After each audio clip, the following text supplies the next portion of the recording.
சென்னை அதிமுகவின் நிரந்தர பொதுச் செயலாளர் எடப்பாடி பழனிசாமி அக்கட்சியின் தொண்டர்களை தொடர்ந்து ஏமாற்றி வருவதாக துணை முதல்வர் உதயநிதி ஸ்டாலின் விமர்சித்துள்ளார்.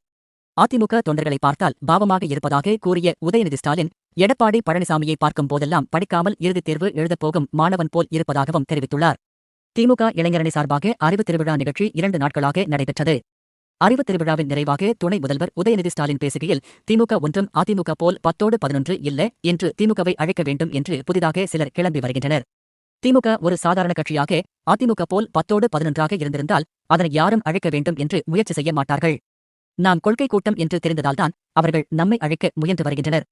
நாம் நடத்தியிருக்கும் விழாவுக்கு பெயர் அறிவுத் திருவிழா. ஆனால் அதிமுக நடத்தியிருந்தால் அடிமை திருவிழா என்ற பெயரில் நிகழ்ச்சியை நடத்தியிருக்கும்.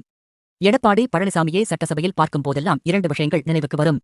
ஒன்று கால், மற்றொன்று கார். அதிமுக தொண்டர்களை பார்ப்பதற்கும் பாவமாகத்தான் உள்ளது. அதிமுக தொண்டர்களை அக்கட்சியின் நிரந்தர பொதுச் செயலாளர் எடப்பாடி பழனிசாமி தொடர்ந்து ஏமாற்றி வருகிறார். சில நாட்களுக்கு முன் பிரமாண்டமான ஒரு கட்சி கூட்டணிக்கு வருகிறது என்று அடித்துவிட்டார். அண்மையில் கூட அவரின் பிரச்சார கூட்டத்தில் மற்றொரு கட்சியின் கொடியை பார்த்து பிள்ளையார் சுழி போட்டாச்சு என்றார்.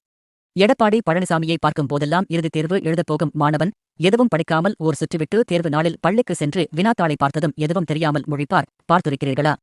இன்று எடப்பாடி பழனிசாமி அப்படித்தான் இருக்கிறார்.